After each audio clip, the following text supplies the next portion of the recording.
back to Have Preschool Travel. We're going to wrap up the longer presentation, so I hope you enjoy the rest of it. Back to you, Libby.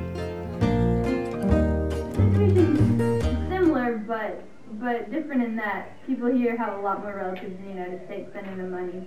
So this village, compared to my village, looks incredibly rich, which is probably surprising to most people in the United States because it doesn't look, muddy roads, mud holes, and which is about 9 months out of the year. Which we're just entering here. This meal that Ben's eating right now is, that's a very, very diverse plate of food, and we don't see that very often where I am. People grow a lot of vegetables, but, one family might grow one type of vegetables, so they'll supplement their meal maybe with the green pepper they have in their fields, but, to have all those different kinds of fruit and vegetables available it's an expense most people can't afford. And to be fair, the years I was working here, this was something I might have gotten a plate of food like this maybe once every 2 weeks. I would very typically have a serving of meat maybe twice a week when I was here. I did live with a family that's probably among the 4 families in the village, but my diet was almost exclusively rice with a little bit of vegetable mixed in for flavor, corn tortillas, and beans. And then, fruits as they were seasonally available, and occasionally, this is a festive time. And this rice, actually, the woman who prepared this meal for me is actually helping to prepare the rice for the big celebration of the 3 weddings and my masses of Thanksgiving. Look at Nick getting excited. There's going to be, my friend Franklin did a very unusual thing in this village and killed one of his oxen. Who apparently has almost hurt him a couple times and kind of had it coming. what it sounds like, but most people here don't know how to butcher an animal because an animal is far too great a proportion of their physical wealth. You might, if somebody was hurt and you needed to pay for their medical treatment, you might sell an animal. You might cash in an animal like he has for a wedding.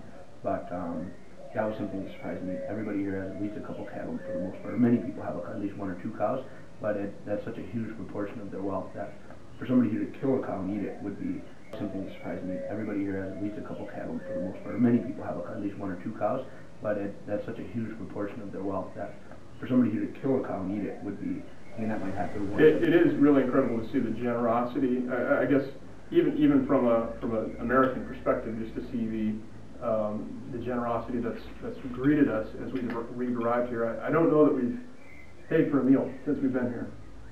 Somebody has always brought something along these lines or something similar, tamales or different kinds of food that's just been showered on. I was very worried about how much weight I would down here, and obviously my first 2 weeks here in El Salvador have defied my expectations on a level that I couldn't possibly have imagined. That's obviously quite humbling as well, and it's also really cool to see just the excitement and the real joy that people have to have this guy El Conejo, the rabbit, come back to visit after spending so much time here. I mean, they're really a tremendous bond, and there's a great deal of respect, I think, for Father Ben and what he's done here, and certainly that's translated to his guests as well, and it's just been really amazing.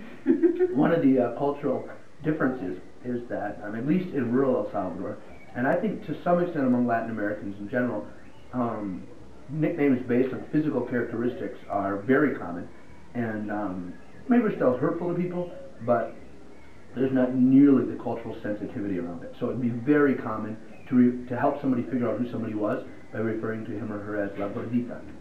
So which daughter? Oh, the fat one. Nobody would blink an eye at that. Nobody would think, man, that person's being kind of crude and harsh. And they would address somebody that to their face. Oh, La Gordita. Or Negrito. The most common nickname for a kid who's darker than his friends is Blackie.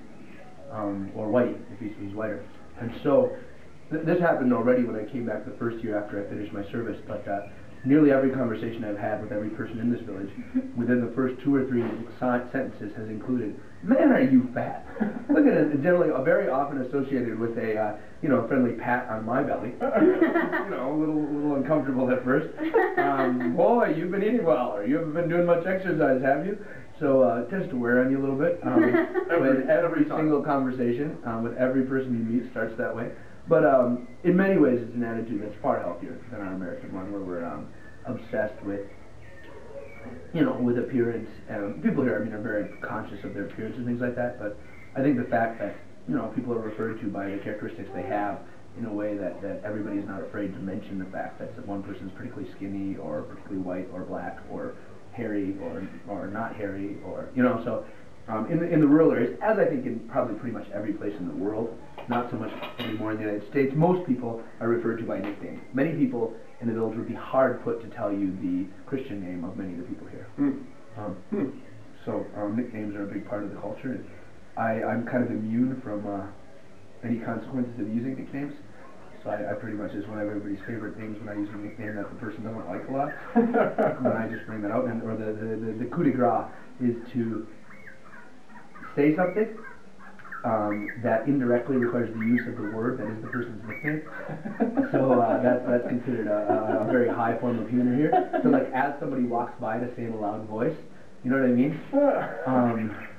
I try to think of an example. Oh, one guy's nickname was the Gunslinger because he had a pistol, which apparently was pretty proud of many years back. And then he got robbed, and the guy robbed his pistol too. So he, like the first time he got robbed after he got the pistol, the guy stole his pistol along with everything else. So he's generally referred to as the Gunslinger when he's not around. He's now an old man. But if I could in context use the word gunslinger as he walked by, people would be profoundly content.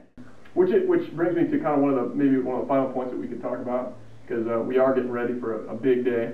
And Father needs to review some rubrics for the celebration of his first wedding as a priest in Spanish as well. The war here ended in 1992, and it's been interesting for me to be here and to see and talk with people who lived through that and the brutality that came about during that time. I haven't learned as much about the history as certainly I would like to, but I've got the rest of the summer, and there's plenty of people who are knowledgeable here and have plenty of opinions too about some other things. But maybe we could say a little bit more about how that's affected life here and the people who sort of saw those things firsthand. Right. So the Civil War in El Salvador started to heat up in the late 70s. By the time Archbishop Oscar Romero was killed in, I think, 80 or 81, it was basically open armed combat. It was mostly in a couple of the more rural, mountainous departments that most of the fighting occurred, and lots and lots of people were killed. We definitely, the American government bankrolled the government forces, provided them with bombers, helicopters, machine guns and bullets and training. Almost certainly some of the people we trained killed Archbishop Romero. That hasn't been proven in court, but it seems that there's widespread consensus about who did it, but they've been in the United States avoiding punishment since then. Certainly it's not clear that we instructed or even permitted or accepted that those things were going to happen. At the same time, the government that we supported clearly was at least indirectly responsible for those things. At the same time, the guerrilla parties included, among the many groups that formed them, some fairly hardline communists.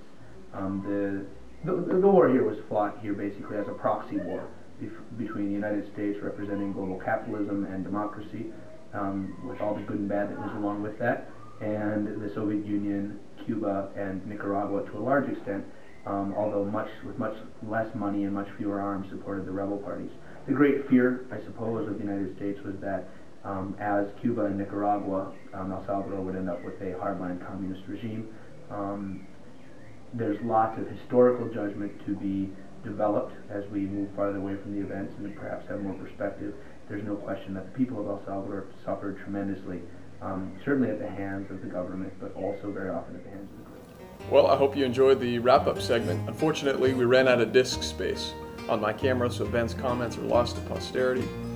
I hope you enjoyed the polish on this second version. I got a new video editor, and I look forward to putting together some interesting stuff, more interesting than 3 people sitting around talking for you in the next entry. So check back soon. God bless.